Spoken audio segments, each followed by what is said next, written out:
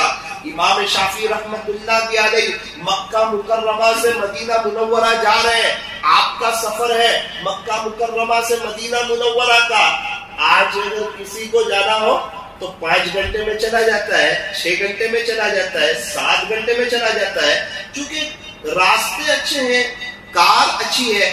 اس زمانے میں ایسا نہیں ہوتا تھا، پہاڑ چڑھنا اترنا، پہاڑ چڑھنا اترنا، پہاڑ چڑھنا اترنا۔ تو امام شافعی رحمت اللہ علیہ نے اونٹ پر یا اونٹنی پر یہ سفر شروع کیا۔ تو حضرت کتنے دن میں پہنچے؟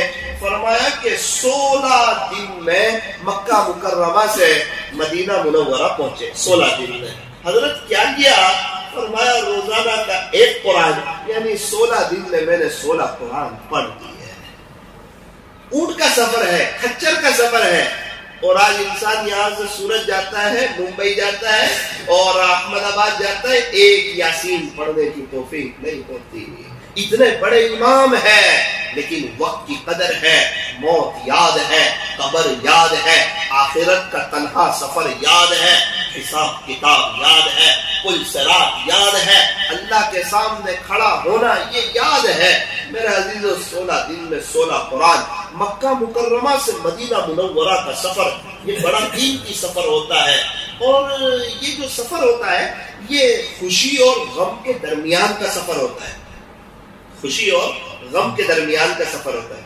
انسان جب مکہ مکرمہ سے مدینہ منورہ جا رہا ہوتا ہے تو شدت سے اس کے اندر ایک غم ہوتا ہے۔ جب وہ آخری طواف کرتا ہے بیت اللہ شریف کا تو اس کی آنکھ میں آنسو آ جاتے ہیں، اور سوچتا ہے پتہ نہیں اب دوبارہ کب اللہ بلائیں گے، اور یہ کھلی آنکھوں دوبارہ میں اللہ کے گھر کو کب دیکھ سکوں گا۔ بے چین ہو جاتا ہے، تڑپ جاتا ہے اور رونے لگتا ہے، اور جب طواف ختم ہو جاتا ہے پھر دعا کرتا ہے، پھر روتا ہے۔ پھر جب جا رہا ہوتا ہے کہ بس والے انتظار کر رہے ہیں، ٹور والے انتظار کر رہے ہیں، بیت اللہ شریف کو جی بھر کے دیکھتا ہے، روتا ہے، پھر آگے جاتا ہے، ابھی 10-15 قدم چلتا ہے، اس کا جی بھرتا نہیں، پھر تھوڑا سا مڑتا ہے اور پھر ایک للچاتی ہوئی نظر سے پھر اللہ کے گھر کو دیکھتا ہے، پھر روتا ہے، پھر آگے جاتا ہے، سوچتا ہے اب بس جا رہی ہے میں جلدی سے چلا جاؤں، پھر پیچھے سے مڑ کے دیکھتا ہے، پھر روتا ہے۔ پھر وہ جب مسجد حرام کے گیٹ پر پہنچتا ہے، اس کو پتا ہے کہ یہاں سے بیت اللہ نظر نہیں آئے گا، پھر بھی وہاں سے دیکھتا ہے شاید نظر آ جائے۔ جب بس میں بیٹھتا ہے تو بس میں بھی وہ مسجد حرام کے مینارے دیکھتا رہتا ہے، مکہ مکرمہ کے چھوڑنے کا اس کو شدت سے غم ہوتا ہے۔ کیا مبارک شہر ہے اور کیسا خوش نصیب شہر ہے کہ آقا نامدار تاجدار مدینہ سید العرب والعجم حضرت اقدس محمد رسول اللہ صلی اللہ علیہ وسلم کی پیدائش کے لیے پوری دنیا میں سے اللہ نے جس شہر کا انتخاب فرمایا وہ مکہ مکرمہ ہے، اور آقا کے آرام کے لیے اللہ نے جس شہر کا انتخاب فرمایا وہ مدینہ منورہ ہے۔ یہ دونوں عجیب و غریب شہر ہیں، یہ صبح مدینہ، یہ شام مدینہ، بڑا لطف دیتا ہے نام مدینہ، ساحل سے لگے گا کبھی ہمارا بھی سفینہ، دیکھیں گے پھر شوق سے مکہ و مدینہ، انشاءاللہ دیکھیں گے پھر شوق سے مکہ و مدینہ، وہاں کی بہاریں، وہاں کی رونق، وہاں کی برکتیں، وہاں کی رحمتیں، وہاں کی آبشاریں۔ جب میرا آخری سفر تھا پڑھائی کے لیے تو مجھے جو کمرہ ملا تھا مدینہ منورہ میں، تو عجیب منظر، جب میں کمرے میں گیا تو میں نے سوچا ذرا باری میں سے باہر دیکھوں۔ جب میں باری میں سے باہر دیکھنے لگا تو سامنے گنبد خضرا نظر آنے لگا۔ میرے عزیزوں کبھی صبح میں کھڑا ہو جاتا، ایک طرف گنبد خضرا نظر آ رہا ہے، ایک طرف مدینہ منورہ میں صبح کا وقت ہو رہا ہے، صبح کی روشنی نمودار ہو رہی ہے، اور ٹھنڈی ٹھنڈی ہوائیں چل رہی ہے، اور لوگ سلام پڑھ کے نکل رہے ہیں۔ عجیب فضا ہے، عجیب بہار ہے، عجیب منظر ہے، لیکن ہمیں تو زندگی سے پیار ہی اتنا ہے۔ ایک شخص نے وہ دعا کرتے تھے اللہ جی مدینہ منورہ کی موت چاہیے، باری تعالیٰ مدینہ منورہ کی موت چاہیے، دے دیجئے دے دیجئے، سرکار کے قدموں میں جگہ عطا فرما دیجئے، جنت البقیع میں دفن ہونا چاہتا ہوں، مجھے وہاں دفن ہونے کی توفیق دے دیجئے۔ وہ دعا کرتے تھے۔ ایک بزرگ نے سنی کہ بڑی اچھی دعا ہے، تھوڑے دن کے بعد مدینہ منورہ میں وہ ساتھی بڑے بیمار ہو گئے، حضرت نے فرمایا ماشاءاللہ مبارک ہو مبارک ہو، آپ کی دعا قبول ہو گئی ہے، اب آپ کے جانے کا وقت آ گیا ہے۔ آپ بہت رو رو کے دعا کرتے تھے، تو اس نے کہا حضرت اس سفر میں، لگتا تو ایسا ہی ہے، کہتا اللہ اس سفر میں نہیں کبھی اور لے لے، اس سفر میں نہیں، اس سفر میں نہیں، اللہ ابھی تو گھر جانا ہے، میرے بیوی بچے بھی، اللہ اس سفر میں نہیں کبھی اور لے لے۔ تو ہمارے یہاں تو ایک زندگی سے محبت ہی اتنی ہے کہ انسان کو موت سے وحشت لگتی ہے، موت سے ڈر لگتی ہے، موت سے گھبراتا ہے۔ حالانکہ موت تو وہ پل ہے جو بندے کو اپنے خالق سے ملا دیتا ہے۔ اگر موت نہ ہوگی تو اللہ سے کیسے ملے گا، جنت کیسے دیکھے گا، اپنے اللہ کا دیدار کیسے کرے گا، حضور کے ہاتھوں جام کوثر کیسے پیے گا، اور اپنے نبی کا دیدار کیسے کرے گا۔ ارے بلال حبشی کو کب دیکھے گا، حضرت ابوبکر، حضرت عمر، حضرت عثمان، حضرت علی اور بڑے بڑے اللہ والے، ان کا دیدار کب ہوگا؟ یوں فرمایا موت تو مومن کے لیے تحفہ ہے، تحفہ۔ ارے اللہ کا دیدار ہوگا، یہ تحفہ نہیں تو اور کیا ہے، بہت بڑا تحفہ ہے۔ اور اصل بات بھی یہ ہے، میں ایک بات آپ کو سمجھاؤں، دو بندے دبئی جا رہے ہیں، ایک ہی فلائٹ میں دو بندے دبئی جا رہے ہیں، دونوں کے دبئی جانے میں بہت بڑا فرق ہے۔ ایک ہے وہ بڑا خوشحال دبئی جا رہا ہے، دوسرا ہے وہ ٹینشن میں جا رہا ہے۔ دوسرے سے پوچھا گیا کہ آپ دبئی جا رہے ہو، بڑے ٹینشن میں ہو، پریشانی میں ہو، کوئی خوشی نہیں آپ کو؟ کہا بھائی کیا بتاؤں، میرے گھر میں قرضہ تھا، میں نے اور قرض لیا کہ چلو دبئی جاؤں گا، کچھ نوکری کروں گا، قرضہ ادا کروں گا، امی ابا بھی بوڑھے ہو چکے ہیں، گھر کے حالات بھی تھوڑے ناساز چل رہے ہیں، تو کچھ پیسے بھیجوں گا، کم سے کم اپنی موجودگی میں ماں باپ کو خوش تو دیکھوں، یہ تو اچھی طرح اپنی زندگی گزار لے، اس لیے دبئی جا رہا ہوں، بڑا قرضہ لیا ہے 1.5-2 لاکھ روپے، اور اب وہاں جا کر مجھے کہاں جاب کرنی ہے یہ بھی مجھے پتا نہیں ہے، اس لیے میں تھوڑا پریشانی میں ہوں، ٹینشن میں ہوں۔ بازو والے سے پوچھا آپ کیوں بڑے خوش نظر آ رہے ہو؟ اصل میں وہ دبئی میں اپنے 3 شوروم ہے اور 4 مہینے بعد جا رہا ہوں، تو اس کا حساب لینے جا رہا ہوں، تو پھر وہ مرسیڈیز آ جائے گی لینے کے لیے، تو اس میں چلا جاؤں گا اور 2-3 دن برج خلیفہ میں رکوں گا، ذرا دبئی کا نظارہ کروں گا، دبئی گھوموں گا اور پیسے لے کے آ جاؤں گا۔ اس کے پاس دبئی میں بہت کچھ ہے نا، یہ خوش ہے، اور اس کو پتا ہے کہ میرے پاس نوکری کا بھی مسئلہ ہے، قرضہ ہے، اس لیے وہ دبئی سے ڈر رہا ہے۔ جس نے آگے آخرت کی تیاری کر لی ہے، اپنے اللہ کو منا لیا ہے، اپنے نبی کے طریقوں پر چل رہا ہے، اس کو پتا ہے کہ انشاءاللہ انجام اچھا ہونے والا ہے، ریزلٹ اچھا آنے والا ہے۔ یہ تو جو امتحان میں لکھ کر آتے ہیں نا، ان کو پتا چل جاتا ہے، وہ ماں باپ سوچتے 2 مہینے بعد ریزلٹ کیسا آئے گا، اس کو اندر اندر پتا ہوتا ہے میرا ریزلٹ کیسا آئے گا، امتحان دینے والے کو پتا ہوتا ہے۔ میرے عزیزوں، ہمارے یہاں سے بھی جس نے تیاری کی ہوئی ہے وہ تو اللہ سے ملاقات کا شوق رکھتے ہیں، اور یوں فرمایا جو اللہ سے ملاقات کا شوق رکھتا ہے، اللہ فرماتے میں بھی اس سے ملاقات کا مشتاق ہوں۔ جس کو اللہ سے ملنے کا شوق نہ ہو، اس کا یہ مطلب نہیں ہم سب مر جائیں، موت تو اپنے وقت پر آئے گی۔ اچھا بھائی، ہم میں سے مرنے والا کون کون؟ تھوڑا ایسا اوپر، یہاں میں مرنے والا ہوں، میرا انتقال ہو گئی، اسی دنیا سے کیا دل لگانا، جہاں نہ ہو ہمیشہ، یہ ہمیشہ رہنے کی جگہ نہیں ہے۔ ہاتھ نہ بھی اٹھاتے نا تو بھی جانا ہی ہے، ہاتھ نہ بھی اٹھاوے، 4 مہینے میں نہیں اٹھاوے تو شاید نہیں جائے گا، لیکن اس میں تو جانا ہی ہے، ہمیشہ ہمیشہ کے چلا جائے۔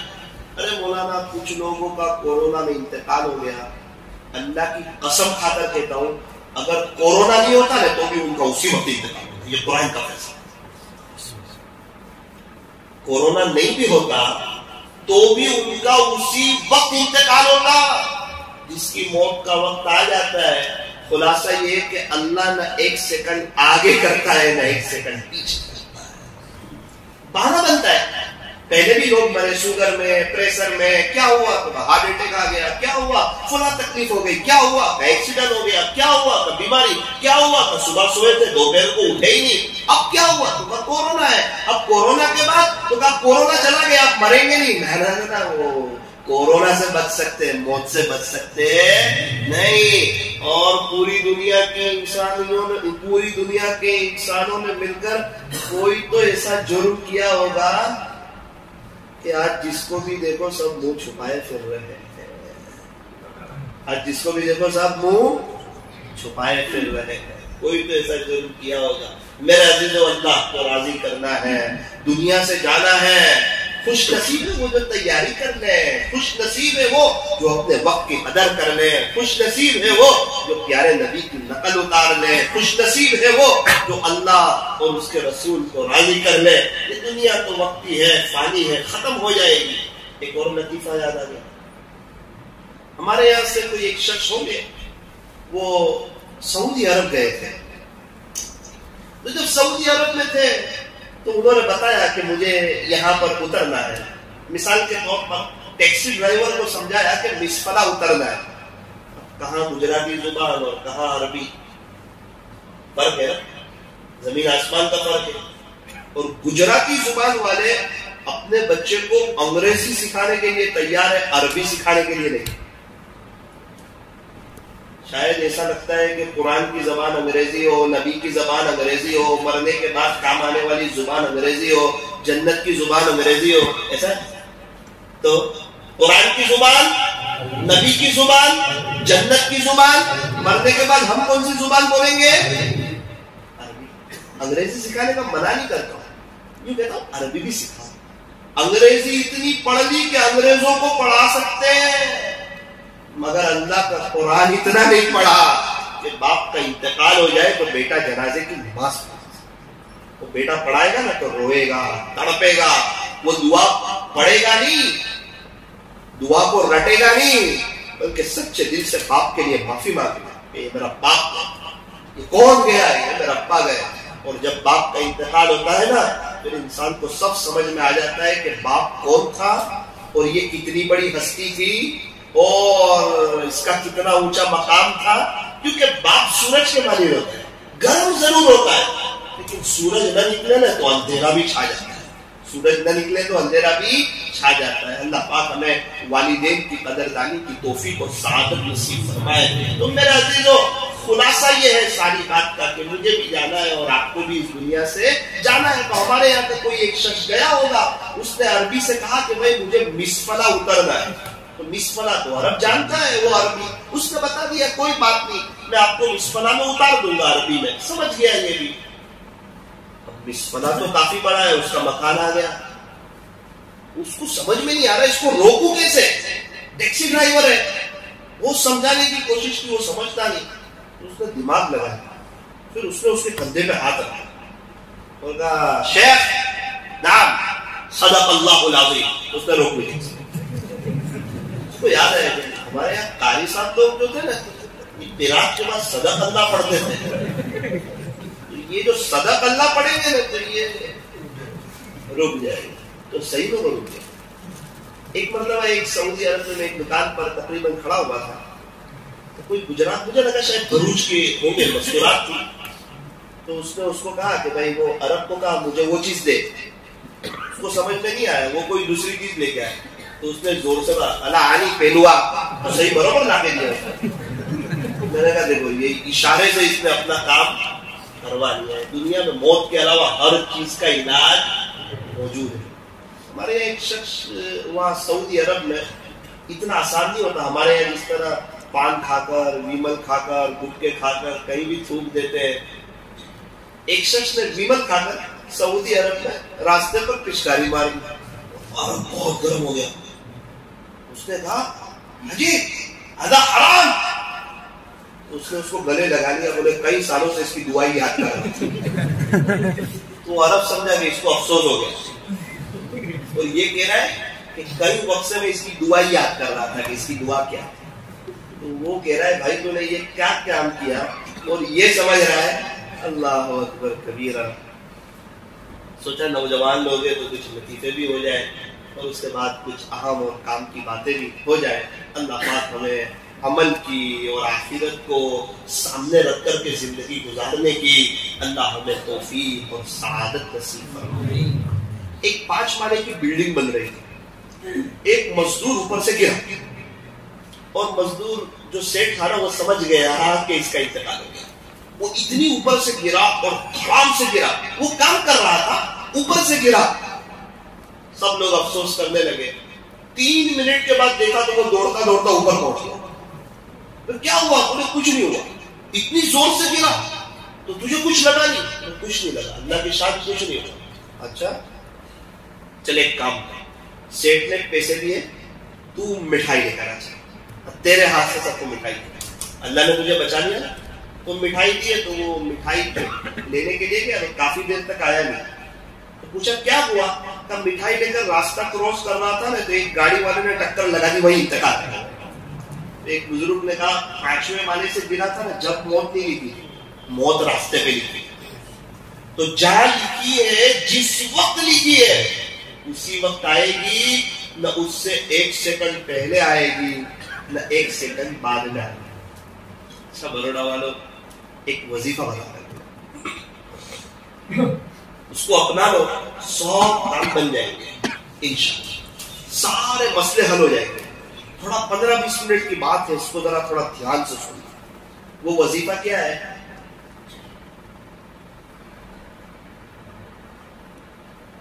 یہ ہے وظیفہ. اس کی توفیق ہو گئی نا تو سمجھنا کہ مستقبل بڑا روشن ہے, اور مستقبل روشن نہ کرنا ہو تو اس کی توفیق دیں گے. ایک شخص رابعہ بصریہ رحمت اللہ علیہ کے پاس آیا اور آ کر کہا کہ میں نے توبہ کی تو میری توبہ قبول ہو گئی ہوگی. تو رابعہ بصریہ نے کہا اگر توبہ قبول نہ کرنی ہوتی تو آپ کو توبہ کی توفیق ہی نہ دے. توفیق دی ہے, یہ اس بات کی علامت ہے کہ آپ کی توبہ قبول کریں. اور دعا بہت بڑی طاقت ہے. تاجدار مدینہ فخر دو جہاں حضرت محمد رسول اللہ صلی اللہ علیہ وسلم نے ارشاد فرمایا الدعاء سلاح المؤمن. آقا فرماتے ہیں دعا تو مومن کا ہتھیار ہے. اگر کوئی کسی کو ہتھیار بتائے تو ڈرتا ہے, ڈر جائے گا نا. حضور کیا فرما رہے ہیں؟ دعا تو مومن کا ہتھیار ہے. 3 چیز مومن کا ہتھیار ہے. دعا تو ہے, یہ تو پیارے نبی نے فرمایا. دوسری چیز مسواک ہے, یہ بھی مومن کا ہتھیار ہے. اور تیسری چیز تسبیح, یہ بھی مومن کا ہتھیار ہے. نیت کرو, دعا بھی کریں گے, مسواک بھی نہیں چھوڑیں گے, اور تسبیح کا اہتمام بھی کریں گے. دعا کتنی اہم چیز ہے.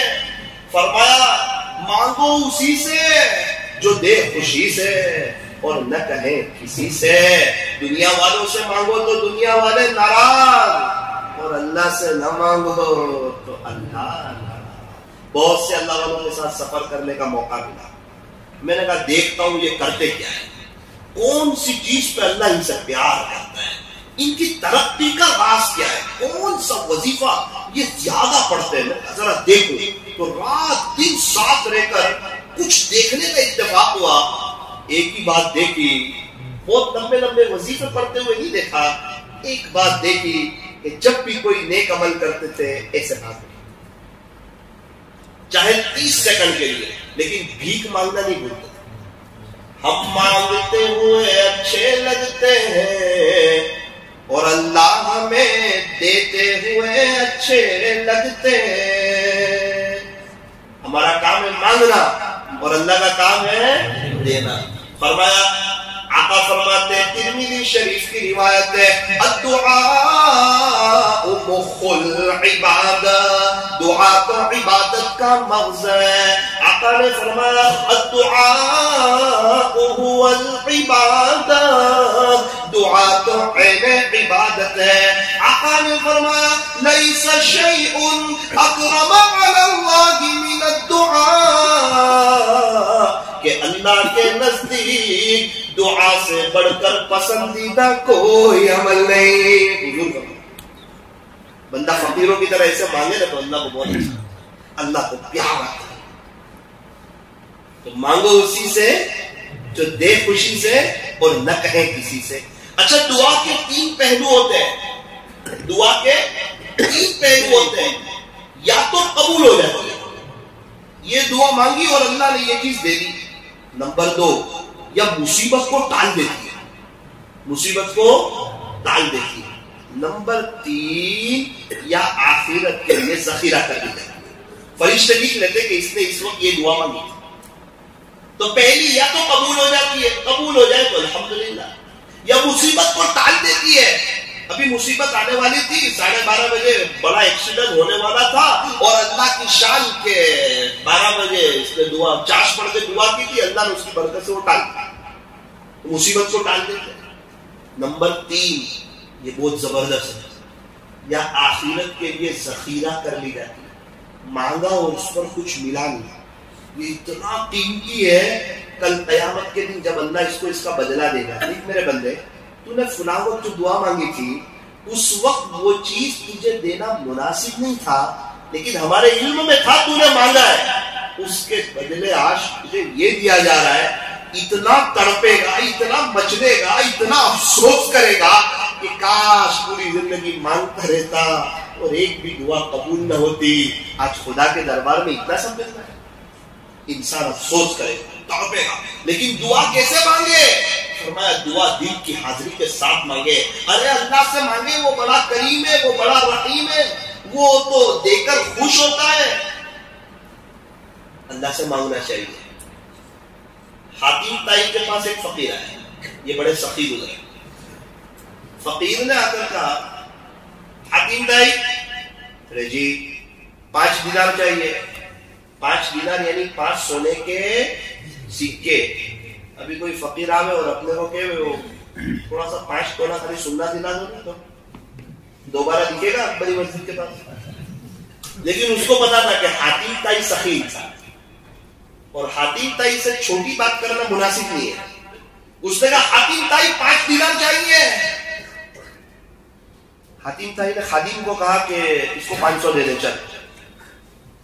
خادم 500 لے کے آیا، وہ دھیرے سے کہتا ہے حاتم طائی اس نے 5 مانگے ہیں، 500 نہیں، اس کو 500 دے رہے. حاتم طائی نے کہا تو دے دے 500. حاتم طائی اس نے صرف 5 مانگے. کہنے لگا اس نے اپنی حیثیت کے مطابق مانگے، میں اپنی شان کے مطابق مانگے. اس کا ظرف تھا کہ اس نے 5 مانگے، میری شان ہے کہ میں اس کو 500 دے رہا ہوں. تو میرے عزیزو، ہم اپنی حیثیت کے مطابق مانگے، اللہ اپنی شان کے مطابق عطا فرمائیں گے.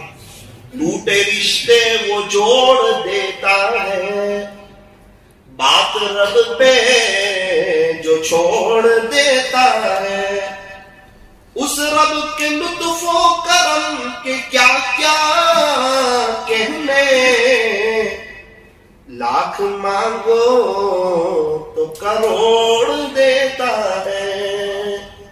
لاکھ مانگو تو کروڑ دیتا ہے. اللہ دینے کے لیے تیار ہے. مانگنے والے کہاں ہے؟ ہاتھ پھیلانے والے کہاں ہے؟ دامن پھیلانے والے کہاں ہے؟ میرے عزیزوں، جب بھی دعا کرے دل کی حاضری کے ساتھ کرے. ایک مختصر آپ کو واقعہ سناؤں. آپ نے نام سنا ہوگا حجاج بن یوسف کا. یہ اب وقت کا حاکم گزرا ہے، گورنر جیسا تھا، تقریباً حاکم گزرا ہے. ایک مرتبہ یہ طواف کر رہا تھا. حجاج بن یوسف کا ظلم بھی بڑا مشہور تھا. اس کے طواف کا تقریباً 5واں چکر چل رہا تھا. حجاج نے ایک عجیب منظر دیکھا کہ ایک نابینا ہے، اس کی بینائی نہیں ہے، اس کی آنکھیں نہیں ہے، اور وہ دعا کر رہا ہے اللہ میری بینائی لوٹا دے، اللہ میری آنکھیں لوٹا دے. حجاج بن یوسف اس کے پاس کھڑا ہو گیا اور اس کو سلام کیا اور کہا، ارے نابینا شخص، تو مجھے جانتا ہے کہ میں کون ہوں؟ اس نے کہا میں تو نہیں جانتا آپ کو. حجاج بن یوسف کا ظلم بڑا مشہور تھا، گردن آسانی سے اتروا دیتا تھا. حجاج بن یوسف نے کہا بھائی میں حجاج بن یوسف ہوں. جیسے ہی نام سنا نا تو نابینا کانپنے لگا، تھر تھرانے لگا. حجاج بن یوسف نے کہا کہ دیکھ میرا 5واں چکر چل رہا ہے, 2 چکر باقی ہے. ایک شرطی کو, پولیس والے کو تیرے قریب کھڑا کر کے جاتا ہوں, یہاں سے تو ہٹ نہیں سکتا. اگر یہ 2 چکر ختم ہونے تک تیری آنکھ نہیں آئی تو حجاج تیری گردن اٹھانا پڑے گا. حجاج یہ کہہ کے آگے چلا جائے. اس کے بعد تو جو نابینا رویا اللہ کے ساتھ, اور جو تڑپا کہ اللہ ابھی تک تو آپ کا مسئلہ تھا, اب تو گردن کا مسئلہ ہے, اللہ لوٹا دے, بینائی لوٹا دے, تو بڑا قریب ہے, تو روزانہ کئی بچوں کو آنکھیں دیتا ہے, تیرے خزانے میں کیا کمی ہے؟ اللہ یہ حجاج کا طواف ختم ہونے کو ہے, رب لوٹا دے, رب دے دے بینائی, ابھی یہ گردن اتروا دے گا, اس کا ظلم بڑا مشہور ہے. اللہ کی شان, ادھر حجاج بن یوسف کا طواف ختم ہوا, ادھر اس کی بینائی ہے. حجاج بن یوسف نے ایک تاریخی جملہ کہا کہ نابینا شخص, تو پہلے جس طرح دعا کرتا تھا نا, پوری زندگی بھی مانگتا رہتا نا, تو تیری بینائی نہیں آئی. اور ذرا تجھے دھمکی دی اور دل کی جو تار جڑی تو کیسے بینائی آ گئی؟ ہمارا حال یہ ہے, ہم اوپر اوپر تو اللہ سے بھی یقین ہمارا کمزور. کیا کمی ہے اس کے خزانے میں؟ وہ روزانہ کئی بچوں کو آنکھیں دیتا ہے, کئی بچوں کو کان دیتا ہے, کئی بچوں کی کڈنیاں بناتا ہے. اللہ کی شان ہے. انسان کو کوئی چیز بنانی ہو تو مٹیریل اچھا چاہیے, اور اس کو انسان کو بنانا ہے تو ناپاک قطرے کو استعمال کر رہا ہے اور اپنی قدرت بتا رہا ہے. انسان کو کوئی چیز بنانی ہو تو روشنی چاہیے, اور اس کو پورا انسان بنا رہا ہے تو ماں کے پیٹ میں اندھیری کوٹڑی میں بنا رہا ہے. یہ اللہ ہے, یہ خالق ہے, یہ مالک ہے. تو دعا تو کرنی ہے, لیکن دل کی حاضری کے ساتھ کرنی ہے, یقین کے ساتھ کرنی ہے. ایک چیز بار بار مانگ رہے اور نہیں مل رہی, گھبرانا نہیں ہے. میرے عزیزوں, کیا پتا دنیا میں دے دے, اور اگر آخرت میں ملے گا نا تو بہت خوش ہو جائیں گے. اللہ پاک اتنا نوازیں گے. دعا کتنی اہم ہے, ایک بات سنا کر اپنی بات کو ختم کر. ایک بادشاہ شکار کے لیے نکلا ہوگا. پہلے زمانے میں بادشاہ لوگ شکار کے بڑے شوقین تھے, اس کو یہ لوگ ایک تفریح گنتے تھے. اور بادشاہ جب نکلتا تھا تو اس کے ساتھ ایک لشکر اور چشم و خدم سب ساتھ میں ہوتے تھے. ایک بادشاہ شکار کے لیے یا کسی کام کے لیے نکلا تھا تو شاید راستہ بھٹک گیا, ایک گاؤں میں پہنچا تو ایک جھوپڑی والے نے بادشاہ کا اکرام کیا, مہمان نوازی کی, بادشاہ کو اپنے یہاں رکھا. اور یہ ہمارے یہاں بھی ماحول تھا. آج سے بڑے بوڑھے بتاتے ہیں کہ 30 سال 40 سال پہلے کوئی مہمان آتا تھا, اس کو کھانے نہیں جانے دیتے. اور مسجد میں کوئی نیا مسافر آتا تھا نا تو پوچھتے تھے آپ کہاں سے آئے, کیوں آئے, آپ ہمارے یہاں چائے پی کر جاؤ.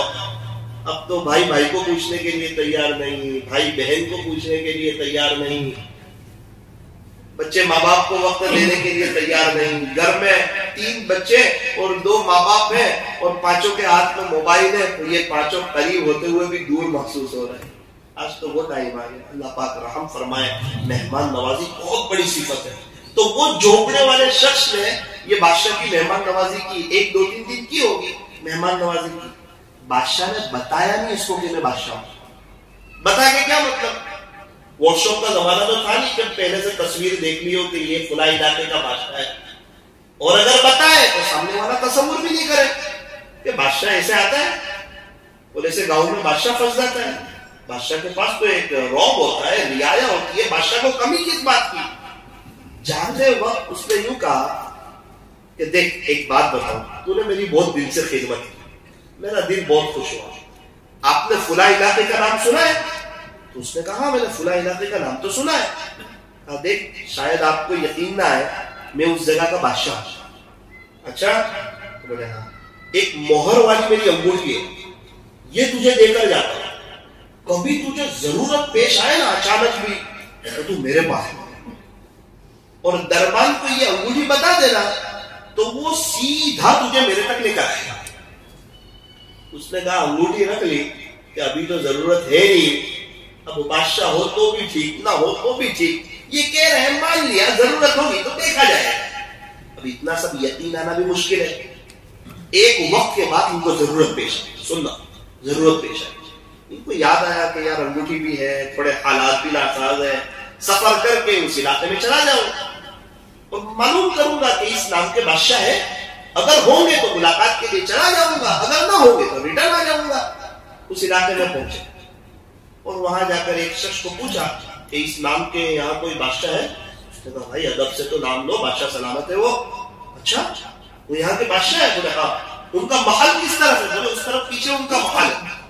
تو یہ تو ایک دم خوش ہو گئے کہ یہ تو حقیقت میں بادشاہ سلامت ہے، اب تو ذریعے کے طور پہ میرا کام ہو جانا ہے۔ وہ بڑی ہمت سے خوشحال وہاں پر گئے اور واچ مین کو کہا، ان کو تو بادشاہ نے کہا تھا نا ڈائریکٹ آ جانا، واچ مین کو کہا بادشاہ سے ملاقات کرنی ہے۔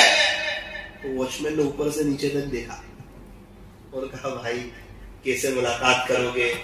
یہاں تو لوگ اپوائنٹمنٹ لیتے ہیں اور کئی وقت پہلے بتا دیا جاتا ہے کہ اس تاریخ کو آپ کو آنا ہے، اس تاریخ کو آپ کو آنا ہے، تو آپ کی کیسے ملاقات ہوگی بادشاہ سے؟ کیسے ملاقات نہیں ہوتی؟ بادشاہ سے ملاقات کے لیے جو اصول اور آداب ہے وہ سارے کام کاج ہونے کے بعد بادشاہ سلامت وقت دے، جس وقت دے اس وقت ملاقات ہوتی ہے۔ اس نے جیب میں سے وہ انگوٹھی نکالی، مہر، جیسے انگوٹھی نکالی نا تو واچ مین، دربان، سیکورٹی گارڈ جو تھا وہ کام گئے۔ اس نے کہا بھائی پہلے تو میں آپ سے معذرت چاہتا ہوں، دوسری بات یہ ہے کہ ہمارے بادشاہ سلامت آپ کو بہت یاد کرتے تھے اور کہتے تھے کہ آپ ہمارے بادشاہ کے بڑے احسان مند ہو، وہ کئی وقت سے آپ کا تذکرہ کرتے ہیں، آپ کو یاد کرتے ہیں۔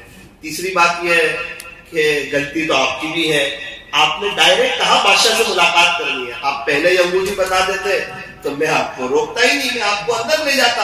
اور ایک بات یہ ہے بادشاہ سلامت اتنے خوش ہیں کہ بادشاہ نے یوں کہا تھا اگر میری مہر والی انگوٹھی لے کر کوئی آ جائے تو اس کو ڈائریکٹ میں جہاں ہوں وہاں لے آنا، اگر مجلس نہ ہو تو کمرے میں بھی لے آنا، لیکن اس کو روکنا مت، اس کا بڑا احسان ہے مجھ پر۔ تو یہ بھی خوش ہو گئے، وہ اندر گئے تو بادشاہ کی مجلس جو تھی نا وہ برخاست ہو گئی، مجلس ختم ہو چکی تھی۔ تو دیکھا بادشاہ سلامت کہاں ہوں گے؟ تو ایک کمرے کا دروازہ کھلا ہوا تھا، تو یہ کمرے کے دروازے سے ان کو لے کر اندر گئے تو عجیب منظر دیکھا کہ بادشاہ نماز میں مشغول تھا۔ بادشاہ کیا کر رہا تھا؟ نماز پڑھی۔ اس کو بڑے دھیان سے نماز پڑھی، پھر بادشاہ کو پتا نہیں چلا کہ پیچھے کچھ لوگ آئے ہوئے ہیں، اس کی تار اللہ سے جڑ جاتی ہے اس کو پتا نہیں چلتا۔ ایک مرتبہ ایک شخص نماز پڑھ رہے تھے تو لیلا مجنون کا واقعہ تو سنا ہوگا، مجنون کا سامنے سے گزر ہوا، مجنون گزرا تو اس نے نماز ختم ہونے کے بعد کہا ارے مجنون تجھے کچھ سمجھ آتا کہ نہیں؟ تو نے میری نماز خراب کر دی، تو میرے نماز کے سامنے سے گزر گیا۔ تو مجنون نے کہا بھائی میں پہلے ایکسٹرا میں آپ سے معافی مانگتا ہوں، میری غلطی ہے، مجھے نہیں گزرنا چاہیے تھا، لیکن ایک بات آپ کو بتاؤ بھائی صاحب، ایک بات بتاؤ۔ تو بتاؤ میں لیلا کی یاد میں ایسا مشغول تھا کہ مجھے پتہ ہی نہیں چلا کہ میں آپ کے سامنے سے گزر رہا ہوں، آپ اپنے مولا کی یاد میں کیسے مشغول تھے کہ آپ کو یہ بھی پتا چل گیا کہ مجنون یہاں سے گزرا؟ تیری محبت سچی کہ میری محبت سچی ہے؟ میں لیلا کی یاد میں ایسا مشغول مجھے پتہ ہی نہیں چلا آپ نماز میں، اور آپ اپنے مولا کی یاد میں کیسے مشغول تھے کہ آپ کو پوری تفصیل پتا چل گئی کہ میں یہاں سے گزرا؟ کتنا بڑا زندگی کا سبق ہے۔ تو بادشاہ سلامت نے نماز ختم کی، نماز ختم کرنے کے بعد اس نے دعا کے لیے ہاتھ اٹھا دیے، تھوڑی دیر کچھ سیکنڈ ہوئی، اس نے دربان سے کہا دیکھو میں جا رہا ہوں، بادشاہ کو میرا سلام عرض کر دینا، دعا کے لیے کہہ دینا۔ تو اس نے کہا نا بادشاہ آپ سے بڑی محبت کرتے ہیں، آپ نہیں جا سکتے۔ کہا نا میں جا رہا ہوں، اصل میں بات ایسی ہے کہ میں جس کام کے لیے آیا تھا نا وہ میرا کام ہو گیا ہے، اس لیے میں جا رہا ہوں۔ تو اس نے کہا نا آپ رکو تو صحیح، بادشاہ کے تو شاہی مہمان تھے، ان کو تو پکڑ بھی نہیں سکتے اور بادشاہ کو تو دعا میں سے روک بھی نہیں سکتے، اب کرے تو کیا کرے؟ وہ تو اٹھ کے چلے گئے۔ بادشاہ نے دعا میں ہاتھ پھیری اور واچ مین کو کہا، سیکورٹی گارڈ کو، کہ اس وقت آپ میرے کمرے میں؟ کہا بادشاہ سلامت وہ آپ کا جو خاص مہمان جس نے آپ پر احسان کیا تھا، آپ کا میزبان، وہ آیا تھا۔ کون؟ بولے وہ مہر کی انگوٹھی والا۔ او وہ کہاں ہے؟ کہا وہ آپ کے پاس بیٹھا تھا کافی دیر سے، آپ نے نماز پڑھی تب بھی یہیں بیٹھا تھا اور بڑا خوش تھا، آپ سے ملنے کے لیے آیا تھا، ملاقات کے لیے آیا تھا۔ پھر بولے آپ نے دعا کے لیے ہاتھ اٹھائے تو تھوڑی دیر میں وہ چلا گیا۔ بادشاہ نے کہا مجھے تو پتہ ہی نہیں چلا آپ لوگ پیچھے بیٹھے ہوئے ہیں۔ فوراً اس نے اپنے حفاظتی دستے کو بلایا، اس کے جو حفاظتی دستہ ہوتے ہیں نا، سیکورٹی جو ہوتی ہے، اس کو بلایا اور کہا کہ دیکھو یہاں سے جتنے راستے پڑتے ہیں کچھ لوگ اس طرف سے چلے جاؤ, کچھ لوگ اس طرف سے چلے جاؤ, کچھ لوگ اس طرف سے چلے جاؤ, اور وہ کہیں بھی مل جائے تو بڑے ادب کے ساتھ, احترام کے ساتھ, عزت کے ساتھ انہیں لے آئے. تو ایک حفاظتی دستے کے ہاتھ میں آ گئے, آپ ہمارے بادشاہ کے مہمان, وہ دوسری جگہ سے آئے تھے تو دوسری جگہ والا عام طور پر پہچانا جاتا ہے کہ یہ ہمارے علاقے کا ہے نہیں. تو آپ ہمارے بادشاہ سے ملاقات کے لیے آئے تھے مہر والی انگوٹھی لے کر؟ بولے ہاں. تو بادشاہ سلامت آپ کو بلا رہے. کہا وہ میرا کام ہو گیا نا اس لیے میں جا رہا ہوں, میرا سلام عرض کر دینا. بولے ہم سیکورٹی ہے اور آپ اس طرح جا نہیں سکتے. تو بادشاہ نے کہا تھا بڑے ادب سے لے آنا, بڑے احترام سے لے آنا, آپ خالی سلام دعا کر لو. ہمارا بادشاہ بہت خوش ہو گیا تو ان کو لے کر آیا. تو بادشاہ سلامت تو خوش ہو گئے, سلام کیا, معانقہ کیا, اکرام کیا. کہا یار آپ یہاں تک آئے, آپ وہاں بیٹھے اور چلے گئے. مجھے سیکورٹی گارڈ نے بتایا کہ آپ کو کچھ کام تھا. فرمائیے کیا کام ہے؟ آج میں حاضر خدمت ہوں. آپ نے اس وقت میرا ساتھ دیا تھا جس علاقے میں مجھے کوئی جانتا نہیں تھا, کوئی پہچانتا نہیں تھا. بتاؤ آپ کا کیا کام ہے؟ آج میں آپ کا کام کرنے کے لیے تیار ہوں, بولو آپ آرڈر کریں. بادشاہ سلامت تو کوئی کام نہیں ہے. میں نے کہا آپ نے تو کہا تھا میرا کام ہے. تو کہا میں نے تجھے یہ بھی تو کہا تھا کہ میرا کام ہو گیا, یہ بھی کہا تھا نا میرا کام ہو گیا. بادشاہ سلامت نے کہا کہو کیا کام ہے. بادشاہ بہت اہم کام کے لیے آیا تھا. آپ نماز پڑھ رہے تھے, وہاں تک بھی میں بیٹھا ہوا تھا, لیکن جب آپ نے ہاتھ اٹھا دیا نا میرے دل کی غیرت نے گوارا نہیں کیا کہ بادشاہ جس اللہ سے لیتا ہے وہی میرا بھی اللہ ہے, میری وہیں سے لیتا ہے. بس میں جا رہا ہوں. ارے مانگو کیا مانگا؟ آپ نہیں مانگ سکتا, وہ تجھے دے اور مجھے نہ دے, ایسا نہیں ہو سکتا ہے. اللہ آپ کو جزائے خیر عطا فرمائے. آپ نے مجھے بہت بڑا فارمولا بتا دیا کہ آپ بھی اللہ سے لیتے ہو, میں بھی اللہ سے لے لیا کروں گا. بادشاہ نے ضد کیا, پھر تب اس نے نہیں, میں نہیں بتا سکتا, میرا کام ہو گیا, میں بھی اللہ سے بات. میرے عزیزو, آج دعا کی توفیق نہیں ہو رہی ہمیں. دعا کرنے کے لیے انسان تیار نہیں ہے. جب بھی مسجد میں آؤ خالی نہ جاؤ, 30 سیکنڈ کے لیے بھی کہو نا اللہ عشاء کے بعد ہمارے بڑوں نے آپ سے جو بھلائی اور خیر مانگی ہو ہمیں پوری امت کو نصیب فرما. جن شرور اور فتن سے پناہ چاہیے اس سے ہماری اور پوری امت کی حفاظت فرما. مانگو نا اللہ ہر سال حج کرنا چاہتا ہوں, رمضان کا عمرہ کرنا چاہتا ہوں, اور مدینہ منورہ کی موت چاہتا ہوں. مانگو نا اللہ میں اپنا پرسنل بزنس چاہتا ہوں. اللہ جی میرے اوپر تھوڑے سے حالات ہے, پریشانی ہے, رب وہ دور کر دیجیے. اللہ میرے بچے کو آپ ویل سیٹ کر دیجیے. اللہ ہم لوگ دونوں میاں بیوی میں محبت ڈال دیجیے.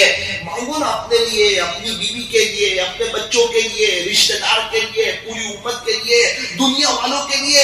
مانگنے میں کبھی بھی پیچھے نہ ہٹو. میرا عزیزو جس کو یوں توفیق ہو گئی سمجھ لینا کہ مستقبل بہت روشن اور بہت شاندار ہونے والا ہے. اور اگر اس کی توفیق نہ ہوئی تو پھر بے چینی بھی ساتھ, پریشانی بھی ساتھ. میں نے دیکھا اللہ والوں کو کہ ان کو اس کی توفیق ہوتی تھی. آج کی مجلس سے یہ طے کر کے اٹھو کہ سمجھ میں آئے نہ آئے, مزہ آئے نہ آئے, دل لگے نہ لگے, اپنے دکھڑے اپنے اللہ کو سنائیں گے, اپنے خالق کو سنائیں گے, اپنے مالک کو سنائیں گے. پھر کیسے میرے عزیزوں, میں نے سنا, میرا بہت دل دکھا کہ کئی لڑکیاں ہیں مسلمانوں کی جو غیروں کے ساتھ جا رہی ہے. کیا یہ افسوس کی بات نہیں ہے؟ کیا یہ ہماری دعاؤں کی کمی نہیں ہے؟ میرے عزیزوں ہاتھ تو اٹھاؤ اللہ کے سامنے. اور میں آپ کو ایک مشورہ دینا چاہتا ہوں, اگر آپ کو پسند آ جائے, دیکھو لڑکی کا جہاں مقدر میں لکھا ہوگا نا وہیں اس کی شادی ہوگی. کہ اس سے ہٹ کے ہوگی, اس سے ہٹ کے نہیں ہوگی. اس کی مقدر میں جو اولاد لکھی ہوگی نا وہ ہوگی, دوسری بھی نہیں ہوگی. جو لکھا ہے وہی ہوگی. اس کے مقدر میں جتنا لکھا ہے ہر حال میں اس کو مل کر دینا. تو پھر کیا مطلب لڑکیوں کو اتنا سب پڑھانے کا؟ ایجوکیشن ٹھیک ہے, آپ بناؤ اپنے بچوں کو, ڈاکٹر بناؤ, انجینئر بناؤ, وکیل بناؤ, پروفیسر بناؤ. پہلے اسے سمجھاؤ کہ تو مسلمان ہے.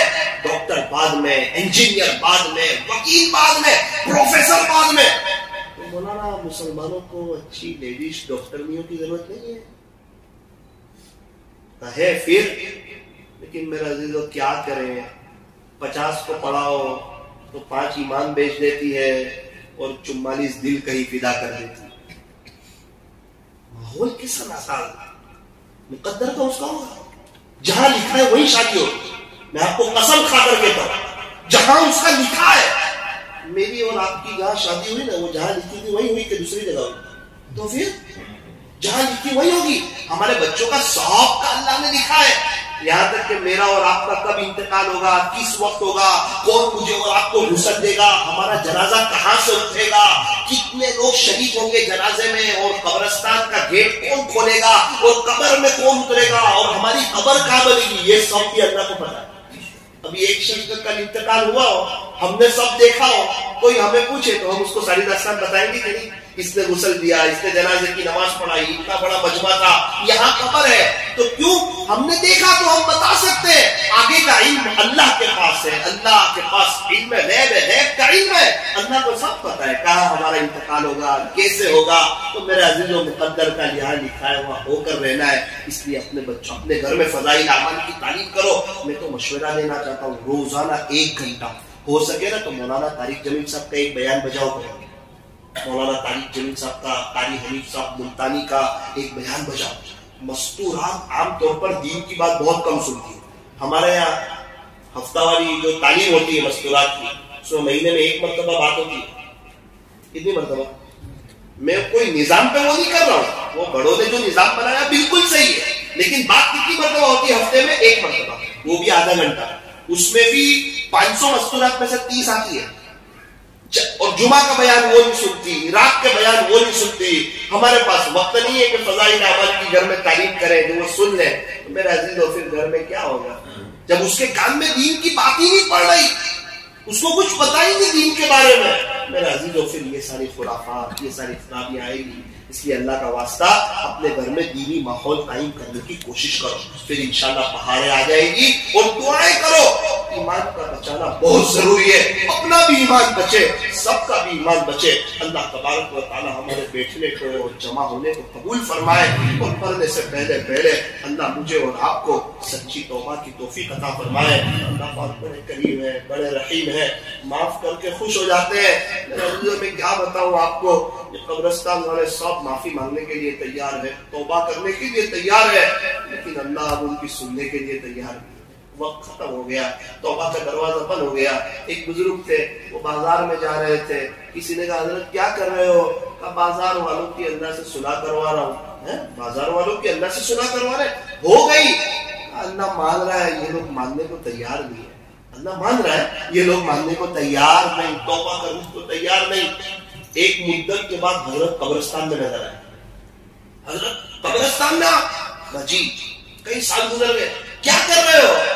وہی کام کر رہا ہوں, صلح والا. کس کی صلح کروا رہے ہو؟ اللہ کی بندوں سے صلح کروا رہا ہوں قبرستان میں. حضرت صلح ہو گئی؟ بیٹا معاملہ الٹا ہو گیا. جتنے قبر میں سوئے ہوئے نا, یہ سب صلح کرنے کے لیے تیار ہے, لیکن آج اللہ تعالی وقت چلا گیا, توبہ کا دروازہ بند ہو گیا.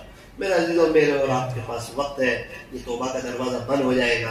میری قبر میں آپ نہیں آؤ گے, آپ کی قبر میں میں نہیں آؤں گا, اللہ والے ہماری قبر میں نہیں آئیں گے. بھائی علماء اور یہ لوگ ہماری قبر میں نہیں آئیں گے, ہم ان کی قبر میں نہیں جائیں گے. ارے ہمارے یہاں تو دعوت کا کام اچھا ہوتا ہے, مسجد اور جماعت میں 20 ساتھی بیٹھتے ہیں. ہاں تو بھائی وہ 20 ساتھی ہماری قبر میں نہیں آئیں گے, ہم ان کی قبر میں نہیں جائیں گے. ہمارے یہاں وہ 10 ساتھی کا چلنا لگتا ہے, وہ ہماری قبر میں نہیں آئیں گے, ہم ان کی قبر میں نہیں جائیں گے. تو میں یوں کہنا چاہتا ہوں, ہر کوئی اپنی تیاری کرے. کوئی یوں کہتا ہے ہمارے یہاں 10 ساتھی مسجد اور جماعت میں بیٹھتے اس لیے اب میں کمانے نہیں جاؤں گا. کوئی بولتا ہے سب جانے کے لیے کمانا, کیوں پتا ہے کہ گھر کا خرچہ چلانا ہے, ذریعے کے طور پہ کمانا ہے. تو ہر کوئی, میرے عزیز و آخرت کی تیاری بھی کرنی ہے. مجھے اللہ کی ذات سے امید ہے کہ انشاءاللہ ہم درود شریف کا بھی اہتمام کریں گے, کم سے کم 1000 مرتبہ صلی اللہ علیہ وسلم. ابھی میں نے ایک کا واقعہ سنایا, وہ 90,000 مرتبہ پڑھتے تھے. ایک کا سنایا وہ 30,000 مرتبہ پڑھتے تھے. ہمارے شیخ 12,000 مرتبہ درود شریف پڑھتے تھے. میرے ایک دوست مرحوم ہو چکے 5,000 مرتبہ درود شریف پڑھتے تھے.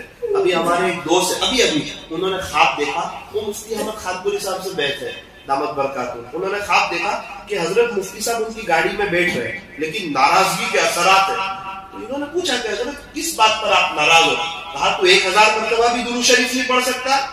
یعنی ہمارے نبی کے اتنے احسانات ہیں, وہ ہمارے لیے اتنا رو کے گئے, تڑپ کے گئے, اور آپ 1000 بار بھی درود شریف نہیں پڑھ سکتے.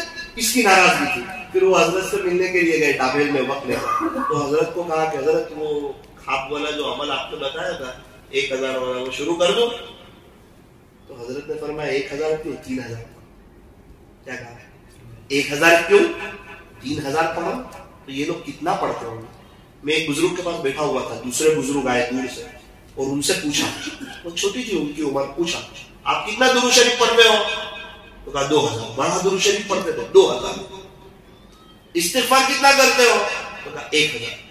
تو اتنے بڑی ہستی کو حضرت کہہ رہے کہ بھائی آپ 1000 اور بڑھا دو, 3000 تک. میں تو تعجب میں رہ گیا, اتنا مراقبہ کرتے, اتنا ذکر کرتے ہیں اور ان کے 2000 بھی وہ ان کو برداشت نہیں ہو رہا ہے, صرف 2000 پڑھتے ہو, آپ 3000 کرو. تو پھر انہوں نے تقریباً 3000 مرتبہ شروع, تو بڑا اونچا عمل ہے. آخری ایک بات, گنبد خضرا کے قریب ایک شخص کو میں نے دیکھا جھاڑو لگا, ان کے ہاتھ میں تسبیح ہے, ڈیجیٹل تسبیح انگوٹھی والی, تو پڑھ رہے ہیں. کیا کر رہے ہو؟ مولانا درود شریف پڑھتا ہوں اور یہاں صفائی کرتا ہوں. کتنی مرتبہ پڑھ لیتے ہو؟ پابندی سے ہر مہینے میں 1,00,000 مرتبہ درود شریف پڑھ کر اس کا تحفہ ہمارے نبی کو پہنچا دو.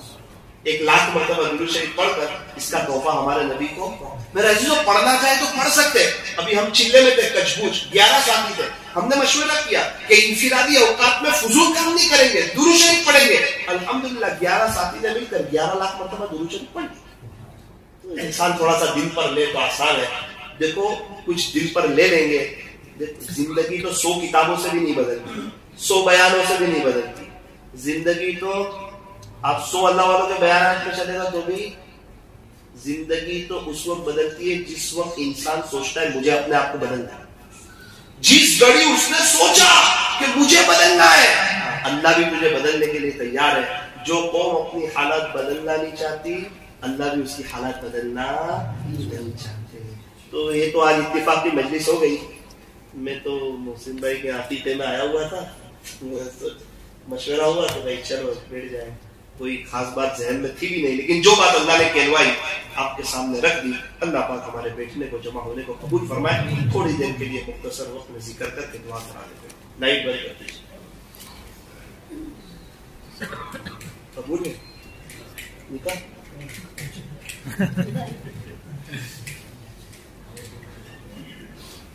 ابھی میں ایک بزرگ کا سن رہا تھا, وہ ایک شخص ہے, وہ کہتے تھے کچھ گاڑی کا کام کاج ہوگا, بھائی آنے دو, جانے دو, پیچھے گاڑی آنے دو, آگے جانے دو. تو حضرت فرماتے کہ اس کا نکاح ہوا, تو اس کو پوچھا قبول ہے؟ تو اس نے کہا آنے دو آنے دو. تو بازو والے نے اس کو ہاتھ مارا کہ بھائی تو کیا بول رہا ہے؟ تو اس نے کہا جانے دو جانے دو. فرماتے جانے دو نہیں, قبول ہے وہ.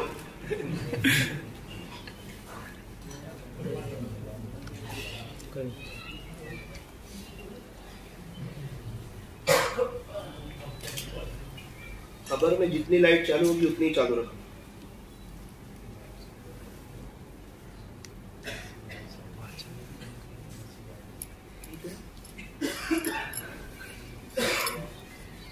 حدیث سے یا کی تختی پڑھ کے سنا نا, حدیث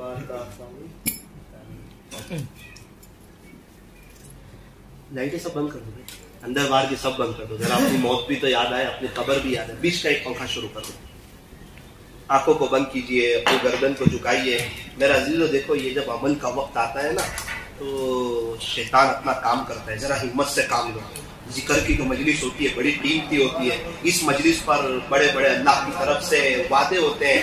ذکر کی مجلس کوئی معمولی مجلس نہیں ہوتی. اس مجلس کو فرشتے گھیر لیتے ہیں اور ذکر کی مجلس کے بعد کی جانے والی دعائیں قبول ہوتی ہے. ذرا آنکھوں کو بند کریں, اپنی گردن کو جھکائیں. ابھی ہمیں اللہ کا ذکر کرنا ہے.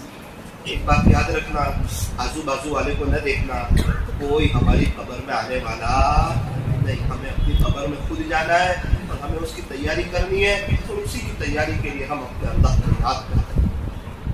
ہاں, جس کو جس سے محبت ہوتی ہے وہ اس کو یاد کرتا ہے نا, تو کبھی کبھی اس کی آنکھیں بھر آتی ہیں. اللہ کے عاشق لوگ ہوتے ہیں, کبھی کبھار اللہ کا ذکر کر کے رونے لگتے ہیں. تو جس کا دل نرم ہو اس کو اللہ کی یاد کرتے کرتے آنکھوں میں آنسو آ جائے, سہے نصیب. دوران ذکر کسی کو یاد آئے تو واقعی زندگی بہت غفلت میں گزری. اگر روزانہ ایسا کرتا تو آج کہاں سے کہاں ہوتا. یہ اللہ کے سامنے رونے کی کوشش کرے. اور اگر کسی کو یہ احساس ہو کہ واقعی میں بہت بڑا گنہگار ہوں, وہ بھی اللہ کے سامنے روئے. ہم نے دیکھا جو اپنے آپ کو گنہگار سمجھ لیتا ہے, اللہ اس کو رونے کی توفیق عطا فرما دیتا ہے. اور جو اپنے آپ کو نیک سمجھتا ہے اللہ اس سے رونے کی توفیق اور سجدوں کی لذت چھین لیتا ہے۔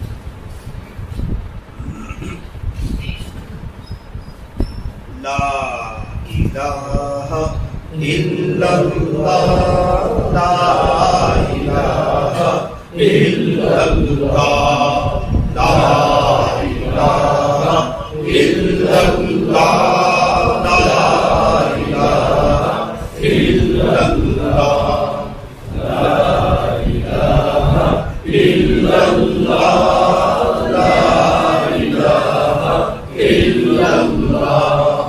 لا الہ الا اللہ، لا الہ الا اللہ۔ پڑھتے رہو، شرماؤ نہیں۔ لوگ گالی بولتے ہوئے بھی شرماتے ہیں، گانا گاتے ہوئے بھی شرماتے ہیں، کرکٹ کی باتیں کرتے ہوئے بھی شرماتے ہیں، کراہت کے ساتھ باتیں کرتے ہوئے بھی شرماتے ہیں۔ ہم لا الہ الا اللہ پڑھتے پڑھتے کیوں شرماتے ہیں؟ ایک دن سے دعا کا مطلب موت کے وقت بھی یاد دلا دینا۔ وہ فرمایا جس کا آخری کلام لا الہ الا اللہ ہوگا وہ جنت میں داخل ہوگا۔ ان کی حاضری میں ساتھ پڑھیے، دل بنے گا انشاءاللہ۔ ہم نے دیکھا کپڑے کی مشین پر کٹ کٹ کٹ کٹ ہوتا رہتا ہے، کپڑے تیار ہوتے ہیں، یہ ضربے لگانے سے دل بنتا ہے۔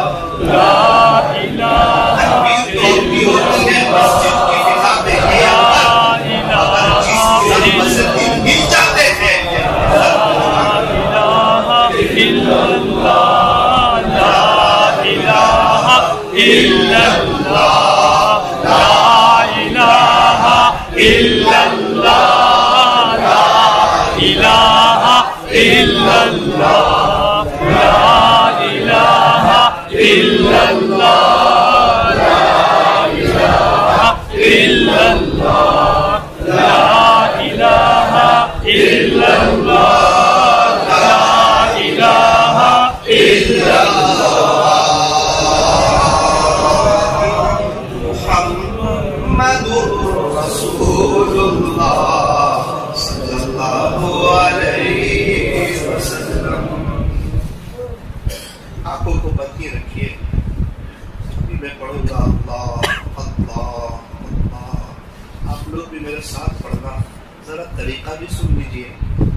صرف زبان نہیں، دل، ایک ایک اعضاء، ایک ایک بال، گوشت، ہڈی، بدن کا روحاں میرا پورے بدن سے آواز آ رہی ہے اللہ اللہ۔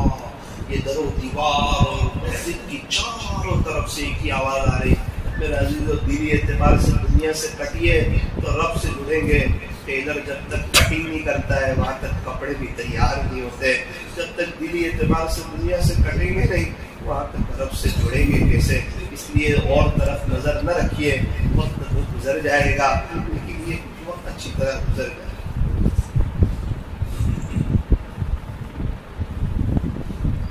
میں 5-6 مرتبہ پڑھوں گا، اس کے بعد آپ بھی میرے ساتھ شروع کریں۔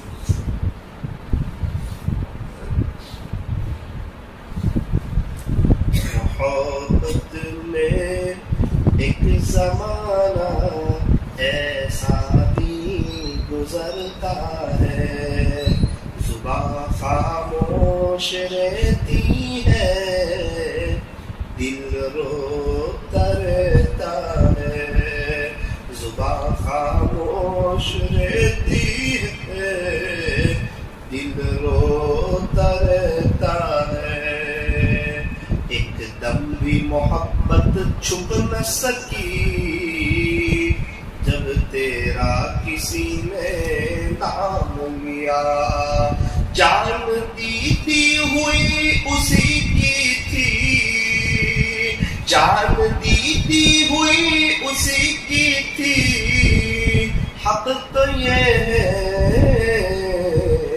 کہ حق ادا نہ ہوا، حق تو یہ ہے کہ حق ادا نہ ہوا۔ اللہ اللہ اللہ اللہ اللہ اللہ اللہ اللہ اللہ اللہ اللہ اللہ اللہ اللہ اللہ اللہ اللہ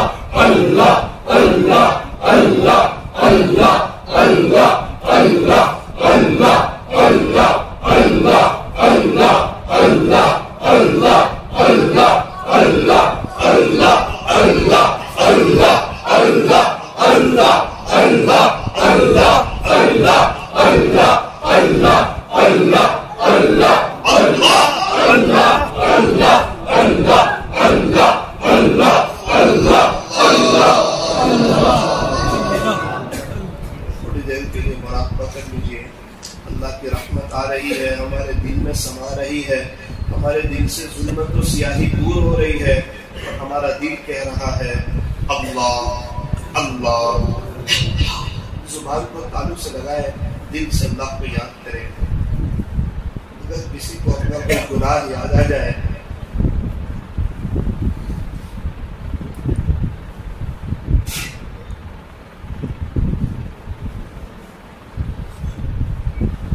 دنیا میں کتنے لوگ ہیں جو پریشان حال ہیں, اللہ نے ہمیں کتنی اچھی حالت میں رکھا ہے. ایک شخص کو میں نے دیکھا, 7 سال کا بچہ, اس کے پاس تکیہ نہیں تھا, فٹ پاتھ پر سویا تھا. اس نے اپنے جوتے اتارے پھر اس کو سر پر رکھ کر سویا.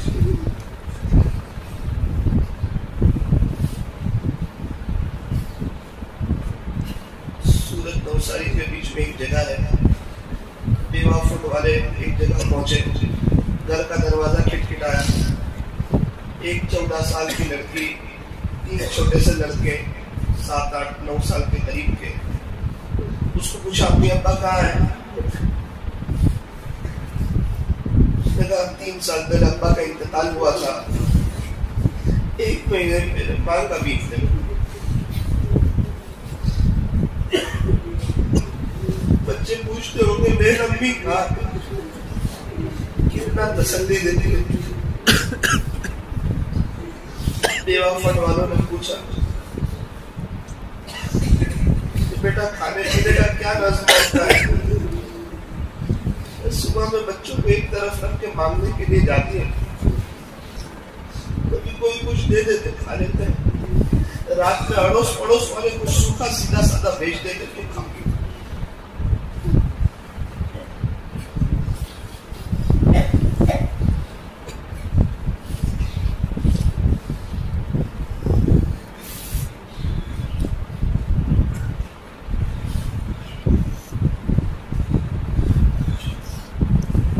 ایک بچے کو سر نے کہا اگر کل فیس نہیں لایا 1500 روپے تو تجھے اسکول سے نکال. کئی دن سے کہہ رہے ہیں فیس لے. ڈر گیا امی کو تھا, امی کل تو مجھے اسکول سے نکال دیا جائے گا. ماں نے کہا بیٹا ہر سال تیرے ابو فیس بھر دیا کرتے تھے, تجھے پتا ہے ابا کا انتقال ہو گیا ہے. میری ماں غریب بیوہ ہو گئی, میرے پاس بھی دینے کے لیے کچھ دفتر پہ تیرے ابو کے پاس چلا جا, سامنے ہی قبرستان ہے, جا کر کے امی نے بھیجا ہے اسکول سے کل مجھے نکال دیے. امی کے پاس پیسے کوئی نہیں ہے. وہ چھوٹا سا بچہ اپنے ابو کو یاد کرتا کرتا بڑی خوشی خوشی کہ جب بھی امی بلاتے تھے ابو جواب دے دیتے تھے. آج بھی میں جاؤں گا, ابو سے تھوڑی بات چیت ہو جائے گی. اسے کیا پتا تھا مرنے کے بعد آپ دور پہ جواب نہیں آیا کرتا. اور ہم کہتے ہم پریشان ہیں, ہم برا کیسے چھوڑیں. دیکھو ان کے عجیب کے حالات ہمیں اللہ نے کیا ہوا تو ہمارے اندر مستی ہے.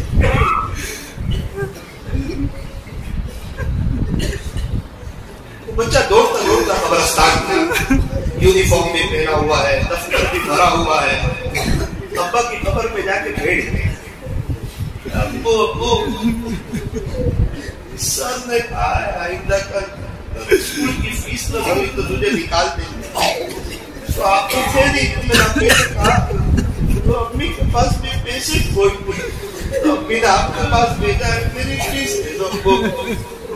ابو دیکھو جیسے کیوں بات نہیں کرتے, آپ ناراض کیے دیا.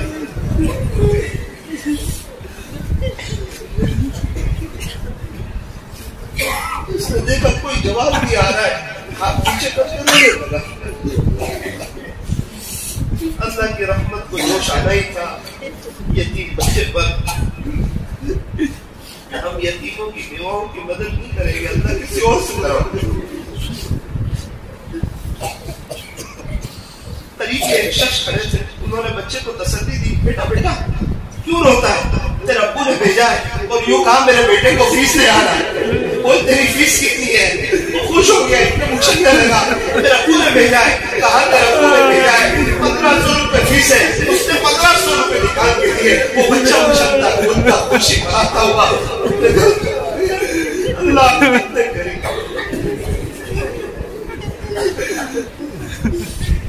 چھوٹے بچے بھی اپنے ماں باپ کو پہچانتے ہیں, ابھی بڑے ہو کے اپنے اللہ کو نہیں پہچانتے.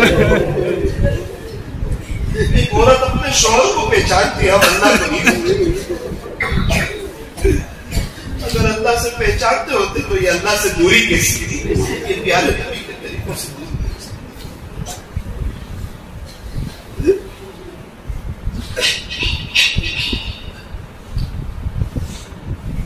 لا الہ الا اللہ محمد رسول اللہ صلی اللہ علیہ وسلم. ہاتھ اٹھائیے, دعا کر لیجیے. یاد آ جائے ان یتیموں کے لیے, دعاؤں کے لیے بھی کر لینا. الحمدللہ رب العالمین. یا رب صلی وسلم دائما ابدا علی حبیبک خیر الخلق کلہم لا الہ الا انت سبحانک انا کنا من الظالمین. اللہ پیارے اللہ, پیارے اللہ, کہاں سے شروع کرے؟ نہ ماننا آتا ہے, نہ ماننے کا سلیقہ ہے, نہ ماننے کا طریقہ ہے, اور آپ سے ماننے کے جو اصول اور آداب ہے اس سے بھی ہم ناواقف ہیں. لیکن اللہ اتنا ہے کہ آپ نے بہت اچھی حالت میں رکھا ہے, بہت اچھی حالت میں رکھا ہے, بہت اچھی حالت میں. کتنے یتیم ہیں جو باپ کو دیکھنے کے لیے تڑپ رہے ہیں, کتنے ہیں جو اپنی ماں کو دیکھنے کے لیے تڑپ رہے ہیں. اللہ بڑی عمر والوں کو اپنی ماں نہیں بھول سکتے, 70 سال والوں کو اپنی ماں یاد آتی ہے. وہ ماں کا پیار سے بیٹا کہنا یاد آتا ہے, وہ چھوٹے پن میں ماں کے ساتھ سونا یاد آتا ہے, وہ ماں کے ہاتھ کا کھانا یاد آتا ہے, اپنی کے ہاتھ کی چائے یاد آتی ہے.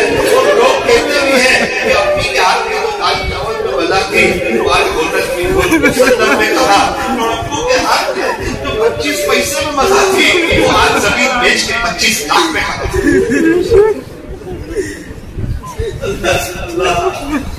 اللہ معاف کرتے, معاف کرتے, معاف کرتے. دیکھا یہ لوگ بہت زور سے ذکر کرتے ہیں کہ شاید اللہ مان جائے, مان جائے, اللہ مان جائے, اللہ مان جائے.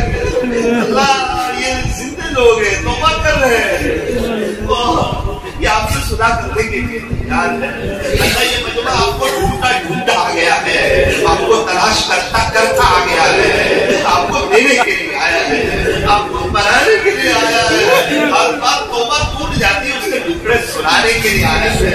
عورتوں کی فجر چلی جاتی ہے, کوئی سب سوچ رہا ہے کہ آپ نماز نہیں چھوڑیں, اب اللہ کو ناراض نہیں, رب معاف کر. اللہ معاف کر.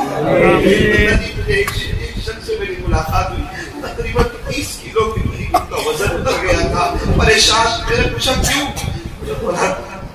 کورونا میں میری بیوی کا انتقال ہوا, اس کے بغیر اچھا.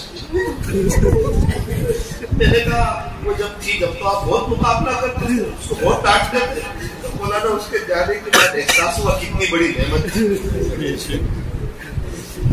پورا سیٹنگ آگے پیچھے پیچھے.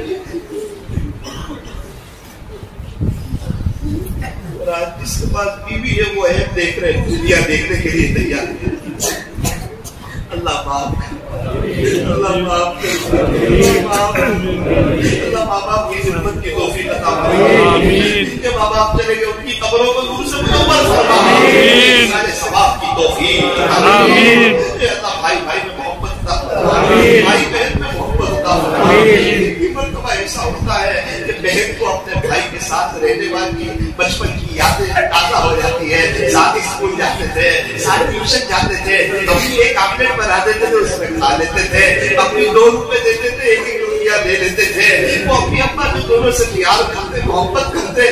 بہن کو بھائی کی یاد آتی ہے, وہ لیکن بھائی فون کرنے کے لیے تیار نہیں, اس کی خیر خیر پوچھنے کے لیے تیار نہیں. بہن کبھی فون ہاتھ میں لیتی ہے اور سوچتی ہے چل ذرا بھائی کو فون کر کے خیر یہ پوچھوں, لیکن رنگ بجنے سے پہلے کٹ کر دیتی ہے. سوچتی ہے شاید بھائی کو سمجھے گا کہ میں دعوت مانگ رہی ہوں.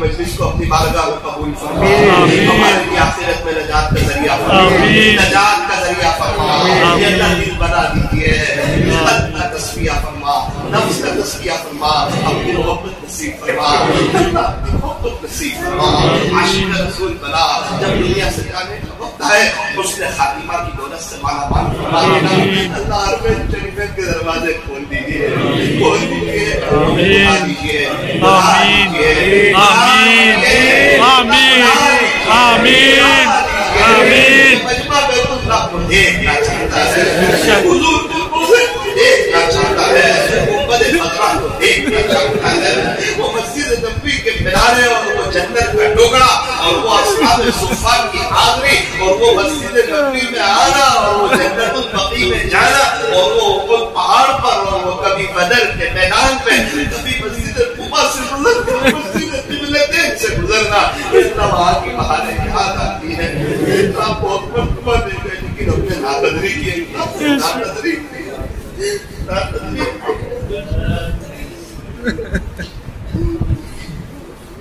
اللہ جی بلا لیجیے، بلا لیجیے، پتہ نہیں اس میں سے کتنے پریشان ہو گئے، کتنے دکھیارے ہو گئے، ہر ایک کی پریشانی الگ الگ ہوتی ہے، ورنہ بہت سی پریشانی تو وہ ہوتی ہے کہ نہ کہہ سکتے نہ سہ سکتے، اپنے دکھڑے آپ ہی تو سنا سکتے ہیں، سب کی پریشانی کو آپ جانتے، اللہ جڑ سے ختم فرمائے، ہر ایک کی جائز تمناؤں کو نیک مرادوں کو پورا فرما، ہم سے ہر ایک کو برکتوں والی حلال روزی عطا فرما، اس مجلس کے فیض کو تا قیامت آمون تام فرما، کہ سجدے میں کچھ کبھی زیادہ کی غلطی ہو گئی ہو اپنے فضل سے معاف فرما، اللہ ہم تمام کو مرنے سے پہلے پہلے سچی توبہ کی توفیق عطا فرما، اللہ گزشتہ سال میں رہنا ہوا تھا، ایک لڑکی کا انتقال ہو گیا تھا، اے اللہ ان کی اس کی قبر کو نور سے منور فرما، اور بھی بہت ساتھیوں نے، ایک رجب بھائی کا بھی بیچ میں انتقال ہوا، اللہ اس کی قبر کو بھی نور سے منور فرما، بہت سے ایسے کسی کے ابا کا امی کا رشتہ داروں کا انتقال ہوا، اللہ ان کی مغفرت فرما، اور ہمیں ان سے عبرت حاصل کر کے اب ہمیں آخرت کی تیاری کر لینے کی توفیق عطا فرما، صلی اللہ تعالی علی خیر خلق محمد وآلہ واصحابہ اجمعین برحمتک یا ارحم الراحمین۔ مفتی سلمان صاحب کروڑوی دعوت